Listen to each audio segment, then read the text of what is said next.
여러분, 하나님 만드신 최고의 걸작품, 최고의 명품입니다. 항상 어디 가나 또 어떤 상황이든 잊지 않고 살았으면 좋겠습니다. 가정의 날을 맞이해서 가정에 대해서 계속 살펴봅니다. 가정, 결혼 제도는 누가 왜 만들었는가? 또 목적이 무엇인가? 이런 우리가 말씀대로 비록 살지 못한다 할지라도 적어도 가정이라는 결혼 제도라는 것이 무엇인지, 누가 만들었는지, 그리고 왜 만들었는지에 대해서 정확히 알고 있어야 됩니다. 거짓과 진리에 대해서 우리가 판별할 수 있고 또 구별할 수 있어야 됩니다. 가정 결혼 제도는 우리가 지난주 살펴본 대로 창조주 하나님이 직접 만드신 축복의 제도입니다. 왜 만드셨느냐? 외로워서? 아니면 한 개인의 야망을 위해서, 행복을 위해서 만들었느냐? 물론 요즘 많은 사람들이 이러한 목적하에 결혼을, 가정을 세우려고 합니다. 그러나 성경은 뭐라고 말합니까? 하나님의 사명을 위해서. 하나님의 사명. 하나님은 6일 동안 모든 천지 창조하십니다. 그리고 모든 생물들을 창조하시고 마지막 아담을 만드시고, 아직 하와를 만들기 전에 아담을 만드시고 주시는 말씀이 있어요. 창세기 1장 18절. 생육하고 번성하라. 땅에 충만하라. 그러면서 땅을 정복하고 다스리자. 이 사명을 주십니다. 근데 생육하고 번성하여 땅에 충만하는 이 일은 사람은 아담 혼자서는 할 수가 없어요.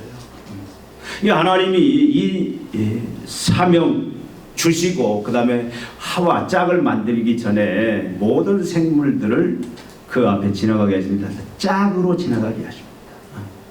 그래서 이 하나님은 아담으로 하여금 짝의 필요성을 느끼는데, 여러분, 생육하고 번성하는 일이 혼자 가능합니까? 혼자는 불가능하잖아요. 그래서 생육하고 번성하여 땅에 충만한 이 사명을 위해서 하와를 아내로 세우고 가정을 만듭니다. 또 땅을 정복하고 다스리는 이 일도 아담 혼자 감당할 수 있도록 하나님 만드신 게 아니에요. 그래서 우리 잘 아는 창세기 2장 18절에 하나님께서 하와 아내를 만들기 전에, 가정을 세우기 전에 뭡니까? 돕는 배필이 없으므로. 왜 하나님이 하와를, 아내를 만들고 가정을 세우는 그 이유를 뭐라고 말씀하면 돕는 배필이 없으므로. 여러분, 돕는 배필이 없다, 그 말은 무슨 말이냐? 지난주 살펴봤죠? 돕는 배필. 그러니까 이 창조의 사명을 혼자서는 감당할 수 없는데 하나님은 둘이 한 몸이 되어 감당할 수 있도록 만들었다, 그 말이에요. 그래서 그 사명을 이제는 상호 동등한 자로서, 또 돕는 자로서 그 역할을 통해서 둘이 한 몸이 되어서 감당할 수 있도록 하기 위해서 하나님 만드셨다. 근데 이 하나님의 사명은 타락 전이나 후나 똑같습니다. 우리가 지난주 살펴봤죠? 창세기 9장에 노아 홍수 심판 후에도 동일한 이 사명을 다시 새로 출발하는 그 노아 세 아들, 세 며느리, 노아 부인 8명으로 출발을 하죠. 그 새로운 그 인류에게도 동일한 이 사명을 주십니다. 사명이 뭐냐? 생육하고 번성하여 땅에 충만, 또 땅을 정복하고 다스리는 그런 문화적인 사명. 이것은 모든 성도들에게, 하나님의 자녀들이 하나님께 주신 명령이다. 이 사명을 위해서 혼자는 감당할 수 없기 때문에 하나님 돕는 배필로서 하와를 아내로 주셨다. 우리가 이 부분을 지난주에 살펴봤습니다. 그러니까 하나님이 가정을 만드신 목적이 뭐냐? 우리가 지난주에 살펴본 대로 어떤 사람은 사랑하기 때문에 맞는 말일 수도 있어요. 어떤 사람은 행복을 위해서 맞는 말일 수도 있습니다. 어떤 사람은 이렇게 말합니다. 자신의 계획을 이루기 위해서. 자신의 계획. 이것이 오늘날 많이 나타나죠. 의사. 요즘 의료 때문에 참 여러분들이 힘든 상황을 겪는데, 의사 선호하는 직업이잖아요. 그래서 의사 신랑 얻기 위해서는 뭐 열쇠를 연계, 또 의사는 또 그걸 이용해서 자기의 야망, 자기 꿈을 이루는 수단으로 결혼이라는 것을 마치 이용하는, 그래서 야망을 채우려는, 그러니까 이런 일들이 지금도 다반사로 일어나고 있죠. 이게 결혼이라는 것은 뭐냐면 하나님이 가정을 세운 목적은 내 어떤 개인적인 야망을 위해서, 근데 내가 부족한 부분을 배필로 하여금 채우는, 그래서 자기 꿈을 이루는 도구로서 하나님이 주신 제도는 절대 아니다라는 겁니다. 하나님이 가정을 만드신 결혼의 목적은 아까 말씀대로 이 사명인데, 그렇기 때문에 결혼은, 가정을 세울 때는 적어도 우리가 하나님에 대한 그런 바른 지식을 갖고 있다라면은, 하나님에 대한 믿음을 가지고 있다라면 제일 먼저 이 사명에 대한 자각과 확신이 있을 때가 그때가 결혼 정령이고, 이 사명이라는 것을 하나님께서는 그 사명을 이제 각자에게 나름대로 많은 은사들을 주셨어요. 그 은사를 통해서 내가 내 사명은 이것이구나, 내가 이것을 이렇게 되어있다, 그렇다면 이것을 같이 이룰 동반자, 상호 협력자, 배필로서는 어떤 사람이 필요한지 기도하고 그 사명을 같이 이룰 자를 배필로 정하는 것이, 그것이 성경이 말하는 가정의 목적이다, 그 말씀입니다. 그러니까 여러분, 사명에 대한 자각이 내가 사랑하기 때문에, 아니면 내 행복을 위해서, 내 계획을 이루어서보다도 제일 먼저 이것이 전제되어야 된다라고 성경은 우리에게 말씀하고 있습니다. 그래서 성도의 그리고 하나님의 자녀의 가정은 하나님을 경외하는 거룩한 자녀들을 출산하고 양육하기 위한 이 사명 때문에 세워지고 존재한다라고 성경은 우리에게 말씀합니다. 나아가서 하나님의 거룩한 품성을 담고 하나님이 주신 은사, 그 재능, 이것이 때로는 직업으로 나타나죠. 이것들로 세상에서, 내 삶의 현장에서 하나님의 그 영광, 하나님의 영광이 뭡니까? 하나님의 본질, 하나님의 이름을 드러내고 확장해내는 그것 때문에 하나님이 우리에게 결혼이라는 가정제도라는 걸 주셨다, 그 말씀입니다. 예수님이 말합니다. 바울도 그렇게 얘기합니다. 혹시 특별한 은사가 있거나 어떤 생물학적으로, 성경은 뭡니까? 이 고자라는 표현을 쓰는데, 그렇게 태어났을 때, 하나님 그렇게 만들었을 때는 혼자 살아라. 특별히 하나님이 혼자 산 독신의 그런 은사를 주셨으면 더 집중해서 하나님의 이 사명을 감당하도록 그 길 택하여도 좋다. 그 외에는 가정을 이룰 것을 우리에게 명령을 합니다. 그래서 우리는 뭡니까?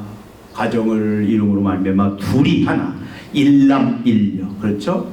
일부일처입니다. 한 남자와 한 여자가 만나서 가정을 이루고, 그래서 하나님의 이 사명, 생육하고 번성하여 땅에 충만한 경건한 자녀들을 출산하고 양육하는 이것 때문에 나아가서 땅을 정복하고 다스리는, 우리가 하나님 주신 은사대로 이 땅의 정치, 경제, 문화, 모든 사회 요소 속에 내 은사를 가지고, 내 재능을 가지고, 그것은 직업을 통해서든 그것을 이제 둘이 하나 되어 이루는 그것이 성경이 말하는 본래 가정의 그런 목적이다. 여러분, 이것을 분명히 알고 있어야 돼요. 요즘 보면은 참 세상이 너무 변했습니다.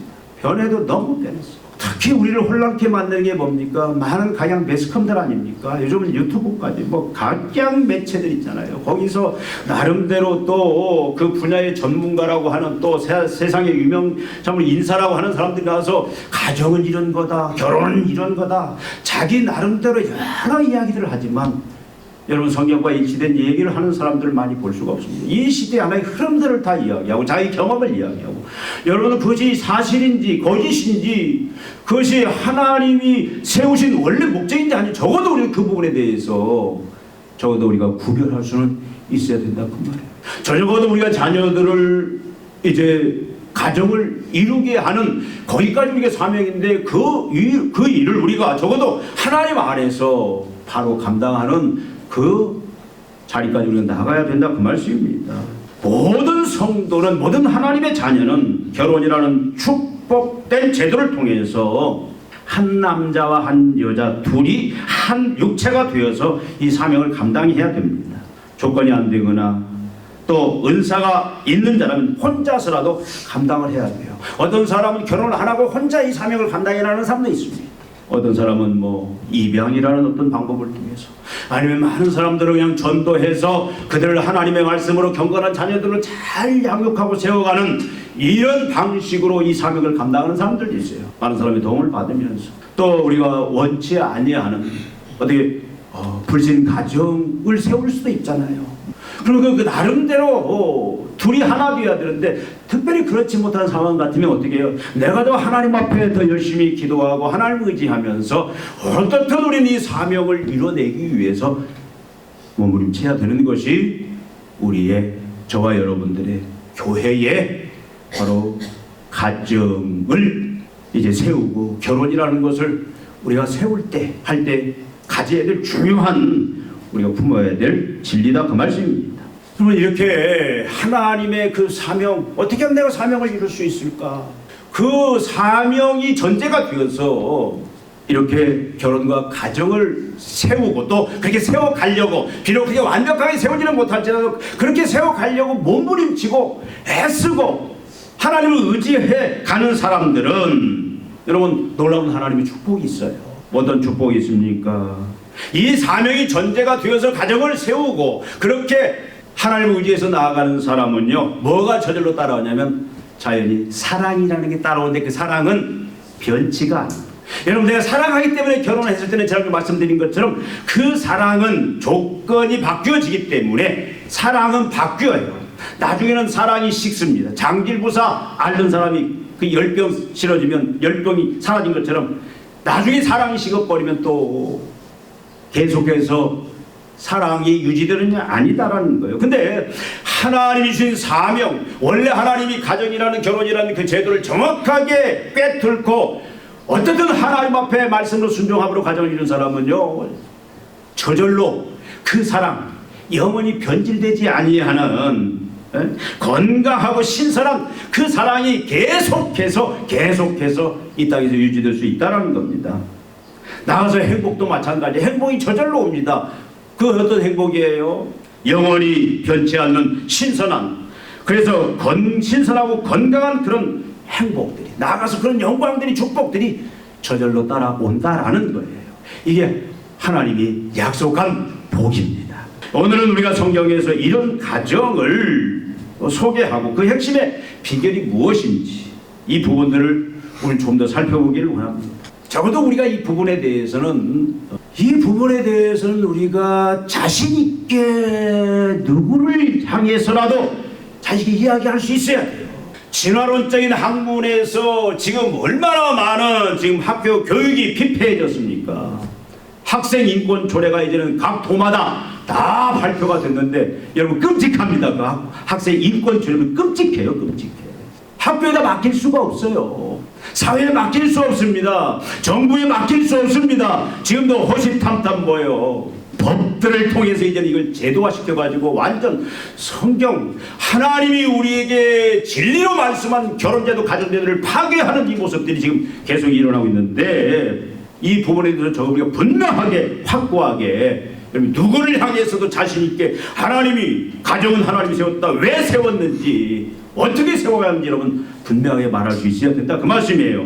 그래서 우리는 오늘 성경에서 과연 이런 가정이 있을까? 아무리 봐도 이 시대에 뭐 나와서 뭐 간증도 하고 하지만 비슷한 가정들을 보기는 봐요. 가정들은 또 변하더라고요. 과연 성경에서 이렇게 하나님의 그 사명에 입각한, 그런 하나님이 원래 그 사명 때문에 그 세웠던 가정, 그 결혼 제도에 그렇게 부합한 가정이 성경에 있을까? 여러분 혹시 찾아보셨습니까? 제가 본 것은 오늘 말씀 여러분들이 같이 읽은 아브라함의 가정이에요. 아브라함과 사라를 통해서 세운 가정. 여러분 히브리서 11장에 보면은 많은 믿음의 인물들이 나옵니다. 하나님이 인정하는 사람들 아니겠습니까? 믿음에 대해서. 근데 보면은 다 한 대에서 끝나요. 한 대에서. 근데 아브라함은 계속해서 나와요. 아브라함, 그 다음 때가 누굽니까? 이삭. 그 다음 때가 누구예요? 야곱. 그 다음 때가 누구예요? 유다인데 요셉으로 이야기하고 있죠. 요셉이 4대가 계속해서 나옵니다. 여러분 성경에 보십시오. 한 해라도 진짜 하나님이 원래 계획하셨던 그 가정 제도로 거기에 충실하게 그 전제하에서 가정을 세우고 그렇게 만들어가고자 애쓰는 가정들, 여러분 한 대도 찾아보기가 힘들어요. 여러분 모세 그 자녀들이 그 이후에 등장하지는 않아요. 그냥 모세 때에서 끝납니다. 우리 잘 아는 사무엘의 자녀들이 아버지의 신앙을 이어서 사명을 잘 이뤘다? 없어요. 엘리의 제사장 아들도 불량자였고, 다윗도 참 얼마나 하나님의 마음에 합한 자였지만 그 솔로몬도 오래 가지 못해요. 다 끊겨요.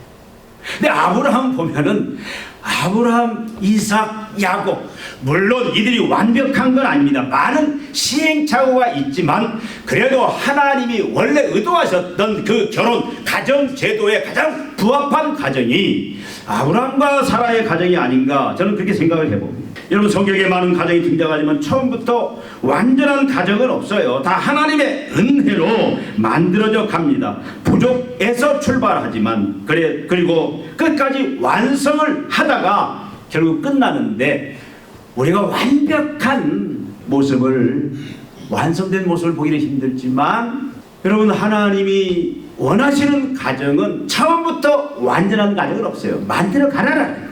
아브라함과 사라의 가정이 바로 이런 가정입니다. 여러분 아브라함과 사라의 가정은 가나안의 우상 문화 속에서도 하나님의 사명을 모범적으로 감당해낸 그런 가정이에요. 여러분 아브라함과 사라는 하나님의 영광, 하나님의 본질, 하나님의 이름을 위해서 살아가는 자들이었습니다. 우리가 아브라함의 평생 그 여정을 우리가 잘 알잖아요. 아브라함이 어디 출신입니까? 저 메소포타미아, 하나님이 없는 우상이 범람하는 그 출신인데, 그가 어떻습니까? 하나님께서 아브라함과 사라가 가정을 이뤘는데 하란에 있을 때 본토 친척 아비집을 떠나 내가 내게 지시할 땅으로 가라. 어떻게 했어요? 아브라함이 순종했다. 그렇게 가정을 세웠고, 그래서 하나님의 뜻을 위해서 이제는 가나안으로 이주했고, 그 가나안은 어떤 곳입니까? 우상, 이방을 섬기고 우상이 범람하는 그런 땅이에요. 그럼에도 불구하고 아브라함은, 사라는 우상을 섬기지 않고 가나안의 문화에 절대적으로 동화되지를 않습니다. 이 가정은 어떻게 하나님을 경외하고, 우리가 창세기 12장 8절에 보니까 무슨 말씀이 있어요? 12장 1절부터 8절에 보면은 제단을 쌓고, 베델에서 제단을 쌓고 여호와의 이름을 불렀다. 그 이방 땅 우상이 범람하는 그곳에서도 어떻게 했어요? 거룩을 유지합니다. 제단을 쌓고 여호와의 이름을 불렀다. 여호와를 예배했다 그 말이에요. 창세기 22장 우리가 잘 아는 것처럼 하나님이 이삭을 바치라고 했을 때, 그가 이삭을 바치고 난 이후에 그 순종을 통해서 하나님이 아브라함을 향해 주시는 말씀이죠. 네가 나를 경외하는 줄 내가 알았다. 그러니까 아브라함과 사라는 철저히 하나님을 경외하는 사람이었습니다. 그는 하나님의 영광을 드러내는 사람이었습니다. 여러분 우리가 하나님의 영광을 드러낸다, 하나님의 이름을 드러낸다. 여러분은 은사들을 통해서, 우리들은 직업을 통해서 하나님의 하나님 되심을 세상에 드러내야 돼요. 여러분 아브라함이 이 남방에 거했잖아요. 조카 롯으로 하여금 네가 원하는 땅 가라. 그래서 번창하고 옥토인 그 소돔과 고모라에 롯이 가고 그 땅을 원하니까. 그리고 아브라함은 이 가나안 땅에 남방에 머무는데 무슨 일이 벌어졌어요? 북방에 4왕이 남쪽에 이 5 왕을 침범해서 거기에 누가 끌려가냐면 포로로 끌려가냐면 롯의 가족이 거기 끌려가요. 아브라함이 어떻게 합니까? 자기가 사병으로 키우는 군사 318명을 끌고 쫓아가서 어떻게 해요? 그들을 다 멸해버려요. 얼마나 권세왔는지. 하나님의 그 이름을 드러내고 그가 돌아왔을 때 어떤 일이 벌어집니까? 그가 롯을 구하고 그들을 다 무찌르고 돌아왔을 때에 소돔 왕이 나와서 영접을 해요. 여러분, 하나님의 그 가정이, 하나님의 백성의 그 가정이 존귀함을 받았다 그 말이에요. 세상으로부터 존귀함을 받았다. 요즘은 그렇지 못하잖아요. 하나님의 자녀의 가정이나 세상 가정이나. 아브라함은 사라와 이룬 그 가정이 어떻게 했습니까? 그 당시에 그 남바의 살렘 소돔 왕이 와서 영접하고 오히려 그를 높였다 그 말이에요. 여러분 잘 아는 것처럼 소돔과 고모라 멸망, 하나님이 아브라함에게 알려주잖아요. 소돔과 고모라를 불로 멸망시킬 것이다. 왜? 타락으로 인해서. 왜 알려줬어요? 거기 누가 있습니까? 사랑하는 조카 롯이 있잖아요. 사랑하는 조카 롯이 있으니까. 그래서 아브라함이 어떻게 합니까? 하나님 앞에 기도하잖아요. 목숨 걸고 기도하잖아요. 의인 열이 없는 그 땅에 아브라함의 그 기도를 통해서 롯의 가족이 구원을 받습니다. 하나님의 중보자의 역할을 세상에서 감당해내는 그런 영광스러운 가정이었다 그 말이에요. 여러분, 하나님의 나라를 견고하게 세워갑니다. 하나님의 왕권 통치를 세상에 드러내면서 살았던 게 바로 누구예요? 아브라함과 사라의 가정이었어요. 여러분, 아브라함은 이 사명을 하나님 앞에 철저히 사랑과 함께 순종을 했습니다. 여러분, 땅을 정복하고 다스리는 온 세상을 향하여 하나님의 거룩한 그 품성을 드러내면서 거룩을 유지하면서 하나님의 그 하나님의 영광, 하나님의 이름을 온 세상에 드러내면서 그렇게 영광을 드리는 삶이 가능하냐고요. 그 가정이 은사들을 통해서 각기 역할들을 통해서 둘이 하나 되어서 이루어내는 것이 쉽냐고요. 결국 쉽지가 않습니다. 아브라함 혼자 한 게 아니에요. 사라와 둘이 하나 되어서 이뤘다.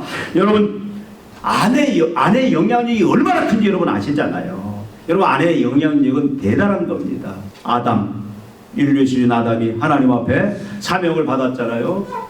결국 그 사명을 위해서 반드시 건너야 될 완전한 그 하나님 궁극적으로 그 완성된 그 생명의 그 극치의 그 생명에 이르러야 되는데, 그 뭐냐면 선악과를 먹지 말라. 먹는 정령 죽으리라. 먹지 않으면 생명, 네가 예수의 부활의 생명과 같은 완전한 생명체에 이를 것이다 라고 그렇게 말씀했는데 결국 무너지잖아요. 누구 때문에 무너졌어요? 아담이 누구 때문에 무너졌죠? 하와 때문에. 그러니까 아담이 분명히 그 말을 전했습니다. 근데 사라가 하와가 결국은 자기가 따먹고 아담도 그만큼 아내의 영향력은 큰 거예요.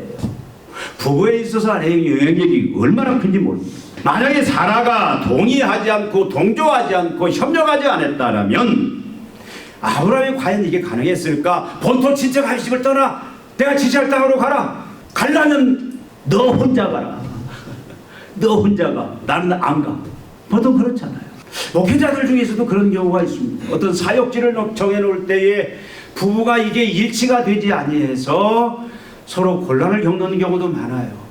평신도들은 더더욱 그렇잖아요. 어떤 하나님의 사명을 감당하고자 할 때 또 하나님의 그 받은 바 이 특별히 세상을 향하여 그 하나님의 영광을 드러내는 그런 사명들을 감당해 나올 자, 여러분 자녀를 키우는데 일치하기가 쉽습니까? 예를 들어서 직장을 구하고 또 어디 이사 가고 여러 우리가 해야 될 일들이 많잖아요. 그런데 한쪽에서 반대하는 게 쉽지가 않다 그 말이죠. 더더구나 여러분, 아브라함이 그렇게 하나님의 주신 그 사명을 위해서 그래도 하나님이 가정을 세우시는 목적대로 그 하나님의 영광을 드러내면서 순종하며 나갈 수 있었던 것은 바로 그의 배필인 사라의 동조와 협력이 있었기 때문에 가능하다. 그렇지 못했다면 못했을 겁니다. 하나님의 사명을 알고 붙잡고 그 사명하에서 여러분 아브라함은 머리가 되잖아요. 그래서 그 하나님의 사명을 사라에게 가르치고 또 각인시키고 확인시키고 이끌고 또 사라는 그 하나님의 사명에 같이 동의하고 협력함으로 가능했다 그 말이죠. 또 하나님을 경유하는 자손 이삭을 출산하고 양육했습니다. 여러분, 하나님이 이삭을 번제로 바치라고 했을 때에 여러분 이삭의 행동을 보십시오. 여러분 오늘 말씀에 뭐라고 하죠? 17절에 아브라함은 시험을 받을 때 믿음으로 이삭을 드렸으니 그는 약속을 받은 자로 된 그 외아들을 드렸느니라. 여러분, 아브라함이 시험을 받을 때 믿음으로 이삭을 드렸다. 이게 결코 쉬운 얘기입니까? 창세기 20장 전에 우리가 한번 살펴봤습니다. 하나님이 이삭을 몇 세에 주셨어요? 하나님이 100세. 사라 몇 살? 기적으로 난 아들이에요. 기적으로 회춘해서 난 아들이다 그 말이에요. 경수가 다 그러고 생물학은 낳을 수가 없는 하나님이 은혜를 주신 아들인데, 하나님이 어떻게 오늘 갑자기, 여러분, 아브라함이 이삭이 장성했어요? 장성했어. 아브라함한테 네 사랑하는 독자 이삭을 바치라. 저 모리아산에 가서 바치라. 그렇게 얘기했어요. 그때 여러분 이삭의 나이가 몇 살이었어요?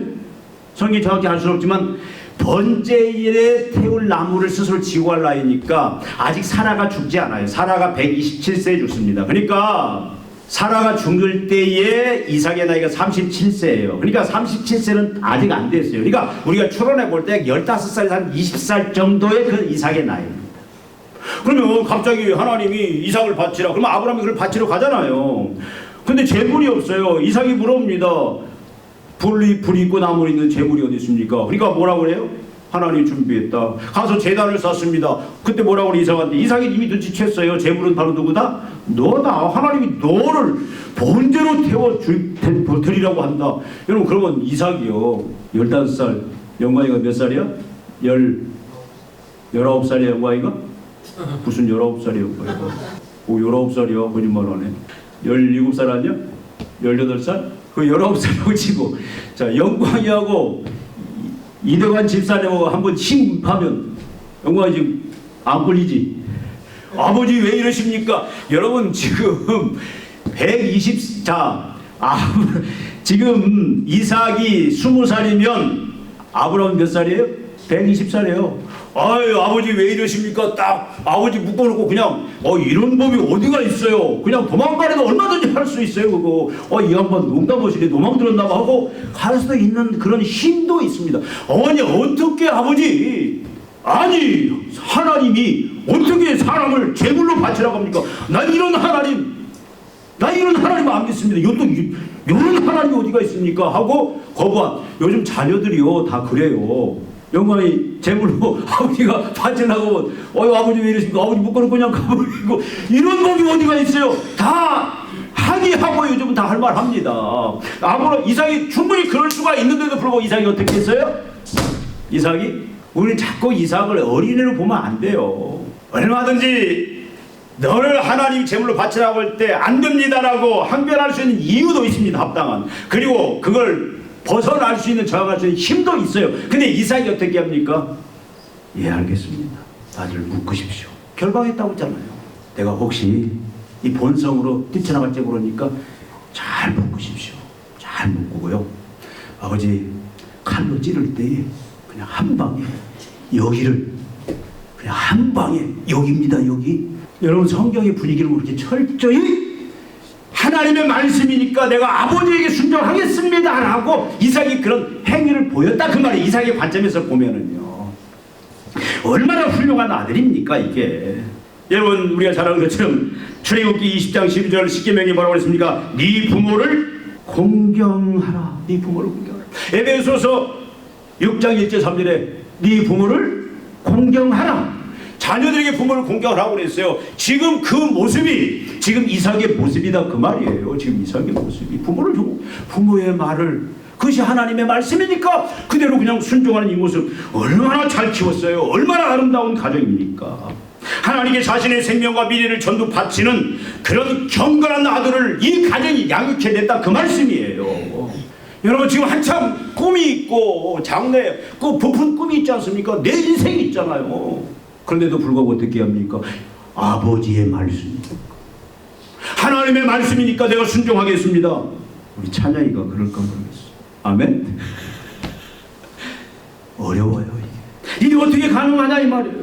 이런 아들로 이삭을 키워낸 것이 아브라함 혼자였을까요? 아니에요. 참 저도 안 사람하고 이 교육관이 조금 어떤 때는 이게 맞지 않아가지고 우리 찬영이 준영이 교육하는데도 한 번씩 어떠다가 한 번씩 이게 잘 안 맞는 경우도 있어요. 같이 성경적인 관점에서 보더라도 안 맞는 경우. 여러분은 잘 맞습니까? 참 이게 어려워요. 하나님의 그 영광을 위해서 우리가 그 사명에 그 맞추어서 하나님이 이런 가정을 세워라, 이런 자녀를 키워라라고 우리에게 이야기하지만 어떤 때는 참 이 시대, 혼탁한 시대에 그렇게 맞추어서 순종하기 쉽지 않다. 그런 아들을, 여러분 우리가 그렇게 많이 하잖아요. 자식 농사는 장담할 수 없다. 여러분 자식 농사 장담 못해요. 여러분 아까 우리가 살펴봤잖아요. 사무엘 그렇게 참 거룩하고 하나님이 인정하는 그 믿음의 사람이, 그 사무엘도 자식 농사는 실패했어요. 다윗도 실패했어요. 참 이게 마음대로 자식에 대해서 함부로 이야기하면 안 돼요. 그래 우리는 하나님의 은혜로는 결국은 하나님의 은혜에 기도하는, 하나님을 철저히 의지하는, 어떻게든 하나님 주신 사명대로 자녀를 키우기 위해서 몸부림치는 그 부모의 기도를 하나님은 외면치 아니하시고 반드시 결국은 돌아오게 하신다. 믿습니까? 우리 이걸 믿어야 돼. 이 시대예요. 근데 이 시대에는 이걸 믿기가 참 어려운 시대다 그 말이지. 여러분 하나님, 아브라함과 사라는 적어도 하나님의 사명감으로 하나님을 경외하는 본을 보였다. 아까 우리 지사님 기도할 때 부모가 본을 보이게 해달라. 참 이게 중요한 말씀이죠. 자식은 부모를 보면서 배우는데, 여러분 그 지금 이삭이 15년이 됐든 20년이 됐든 그 과정 속에서 아브라함을 쭉 보아오지 않았겠습니까? 그 다음에 그 많은 종들로부터 아브라함의 그동안의 그 아브라함의 인생에 대해서 많은 이야기를 종들이 이야기하지 않았습니까? 얼마나 많은 일이 있겠어요. 종들이 아브라함은 이런 사람이다, 적어도 하나님을 경외하는 사람이다, 하나님의 말씀이라면 무조건 순종하는 그런 믿음의 사람이다, 그런 가정이다, 그렇게 살아왔다. 나는 그 많은 종들의 이야기를 들으면서 본인도 그걸 봤다 그 말이죠. 사실 참 이게 어렵습니다. 저도 그렇게 못 사는 것 같아요. 본을 보인다. 떠나라 하니까 그냥 떠나고 절대적으로 순종하는. 근데 더 중요한 건 뭐냐면 이삭이 그렇게 살았던 그 아버지의, 그렇게 하나님이 주신 그 사명대로 가정을 세우려고 했고 그렇게 순종하는 그 순종이 결국 쉽지가 않습니다. 그 순종은 결국 자기를, 여러분 자식 죽이고 어떻게 살 수 있어요 제대로. 그럼에도 불구하고 순종하는 그동안의 삶에서 아브라함이 그런 순종한 그 결과들을 누가 봤다? 이삭이 봐봤다는 거예요. 야 아버지 저 말도 안 되는 하나님이 명령하신 그런 가정 세우기 위해서, 그런 그 하나님이 그런 자녀 만들기 위해서, 그런 가정 만들기 위해서 그렇게 말도 안 되는 순종을 했더니 그 결과를 보니까 사람들은 다 망한다, 그 길은 죽음의 길이다, 그 길은 멸망의 길이다, 다 그렇게 사람들이 얘기했는데 결과적으로 보니까 하나님 뭘 주셨다? 가장 큰 축복을 주셨다는 거예요. 가장 큰 영광을 주셨다는 거예요. 믿음의 조상으로 하나님의 그 영광스러운 내가 너로 인하여 큰 민족을 이루리라, 복의 근원이 되는 그 사명을 이루하는 걸 직접 목도했다 그 말이에요. 부모가 본을 보일 때 자녀들이 그 믿음의 본이라면 결과가 나타납니다. 하나님이 역사하신다 그 말이죠. 자녀들이 그걸 보니까. 여러분 우리가 참 재밌는 것은 야곱, 에서하고 아브라함하고 약 15년을 같이 살아요. 3대가 같이 삽니다. 아브라함, 이삭, 야곱, 에서. 그러니까 아브라함 175세에 죽으니까 이삭이 에서와 야곱을 60세에 낳아요. 그러니까 15년 동안을 같이 살아요. 할아버지를 야곱과 에서도 봐요. 여러분 야곱이 어떻게 보면 참 막 뭡니까? 막 속이는 자. 근데 그 속임을 볼 때 우리가 한가지, 하나님의 축복이라면, 하나님의 영광이라면 그 장자들의 축복을 위해서는 물불 안 가리잖아요. 야곱이 왜 그런 줄 아세요? 저는 성경을 추론해 보니까 할아버지 아브라함의 그 삶을 보니까 하나님이 주시는 영광은, 하나님이 주시는 축복은 세상에 그것과 비교할 수 없다는 것을 야곱이 일찍 알아챘어요. 그러니까 하나님이 약속했으니까 능히 줄 줄 알고 기다리면 되는데도 불구하고 그걸 막 본인 인간의 힘으로 탈취하려고. 그러니까 적어도 아브라함이 그 순종을 통해서 순종하면 하나님이 이렇게 복으로, 이렇게 영광으로 책임져 주시는 거라는 것을 보게 하셨다 그 말이죠. 여러분 나아가서 또 어떻게 했습니까? 사라와 함께 주의 교양과 훈계로 양육했다. 하나님의 말씀으로. 하나님이 누군지를 가르쳤고, 적어도 하나님이 어떤 분인지, 하나님이 우리에게 계획하시고 약속하신 것이 무엇인지, 하나님이 나에게 요구하시는 삶이 어떤 삶인지 적어도 다른 건 몰라도 하나님 나라의 경륜에 대해서, 하나님에 대해서 우리 철저히 가르쳐야 된다 그 말이죠. 그럴 때 여러분 이삭과 같이 온전히 순종하는 그런 자녀를 양육해 낼 수 있다 그 말이에요. 물론 쉽지 않아요. 여러분, 모든 과정에는 시행착오가 있을 수 있습니다. 실수도 있습니다. 그럼에도 불구하고 우리는 포기하면 안 돼요. 하나님의 자녀들은 왜 하나님이 가정을 세웠는지, 왜 결혼제도를 세웠는지, 거룩하고 경건한 하나님을 경외하는 거룩한 자녀들을 이 땅에 낳고 나아가서 영적으로 많은 젊은이들을 경건한 자녀들로 우리가 전도해서 세워나가는 그 일들, 나가서 문화적인 사명, 그 은사들을 가지고 하나님의 영광을 위해서 정치, 경제, 문화 모든 삶의 현장에서 하나님의 이름을 높이고 하나님의 영광을 드러내는, 그래서 세상을 공의와 사랑이 충만한 세상으로 만들어내는 그런 자녀로 본을 보이고 주의 교훈과 훈계로 키우면서 그 일들을 우리는 절대 포기하면 안 된다. 여러분, 포기하고 싶을 때 많잖아요. 여러분, 자녀 다 키울 때 그런 생각 안 듭니까? 어떤 때는 막 포기하고 싶어요. 그래도 우리는 절대 하나님이 계시잖아요. 누가 키웁니까? 하나님이 키우는 거예요. 저번에 우리 권사님이 그 얘기를 하시대. 자녀 하나를 키우려면 옛날에는 온 동네가 다 책임졌다. 동네가. 지금 동네 책임 안 져줘요. 학교도 책임 안 져줘요. 내가 포기하지 않으면 돼요. 어떻게든 하나님이 우리 가정을, 나를 왜 세우셨는지를 분명히 우리가 사명 알아야 된다. 그래서 제가 사명을 이렇게 계속 강조하는 거예요. 그리고 적어도 우리가 포기하지 않냐고 눈물로 기도하고 눈물로 매달리고, 남편이 그렇게 따라오지 못하고 저런 아내가 따라오지 못하고 혼자 감당할 수밖에 없는 상황이 된다 할지라도 포기하지 않냐고 성령을 의지해서 눈물로 목숨 걸고 하나님 앞에 매달리면 하나님이 어떻게 한다? 그렇게 만들어 주신다. 대표적인 인물이 누굽니까? 어거스틴 아닙니까? 그 어머니 모니카가 얼마나 위해서 기도합니까? 아버지가 기도한 게 하나님 앞에 매달리고 하나님의 은혜를 구하고 믿음으로 했다 그 말이에요. 믿음으로 하나님과 하나님의 약속을 믿는 믿음. 내가 너로 어떻게 큰 민족을 주겠다. 하나님 우리에게 주신 약속이 큽니다. 여러분들은 하나님과 하나님의 약속을 믿습니까? 하나님과 하나님의 말씀에 100% 믿고 그 순종하는 믿음이 있느냐 그 말이에요. 말씀을 믿는다, 하나님 믿는다 말은 성경에 있는 하나님 주신 명령을 단 하나도 거역하지 않고 그대로 순종한다. 세상 사람이 어떻게 가든, 세상 사람들이 그 길로 가면 망한다, 자식 농사 망친다, 자식 인생 망하게 만든다라고 이야기할지라도, 그렇게 보인다 할지라도 100명이 다 그리로 가고 나 혼자 새로운 하나님 명령하신 길로 가야 된다 할지라도 어떻게 하는 거예요? 하나님 말씀을 믿고 하나님을 믿고 순종하는 것이 진정한 믿음인데, 이 믿음이 있느냐? 아브라함 가정은 이 믿음이 있었다. 아브라함과 사람이 믿음이 있었다. 그래서 이삭을 그렇게 키워낼 수 있었다라는 겁니다. 여러분, 성령이 주시는 이 믿음으로 우리도 이 시대에 우리의 가정이 하나님의 사명을 이뤄가는 가정이 되기를 원합니다. 혼자라도 여러분 하십시오. 지금 자녀 다 커고 출가했어요? 그러면 우리 주위에 있는 우리 자녀만 자녀가 아니잖아요. 우리 젊은이들을 위해서 여러분 기도하고, 얼마나 기도해요. 젊은이들이 하나님을 경외하는, 이 땅의 젊은이들 하나님을 경외할 수 있도록 하나님을 경외하고 섬기는 그런 이민족들이 있어요.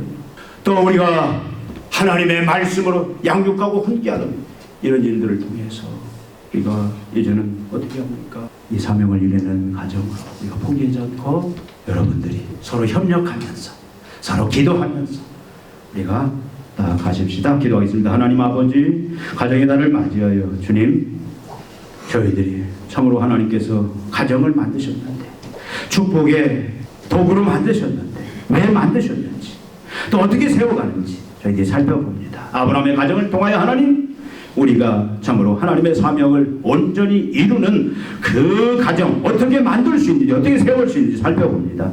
하나님 우리에게 믿음을 주시사 주님, 우리가 포기하지 않게 해주시고 주님, 이 사명을 넉넉히 이루어내는 우리의 가정 만들 수 있도록, 우리의 가정 세워갈 수 있도록 주님, 우리에게 은혜를 주시옵소서. 사람 모신 모든 종들에게 이 은혜와 축복과 영광을 허락하여 주시옵소서. 예수님의 이름으로 기도하옵나이다. 아멘.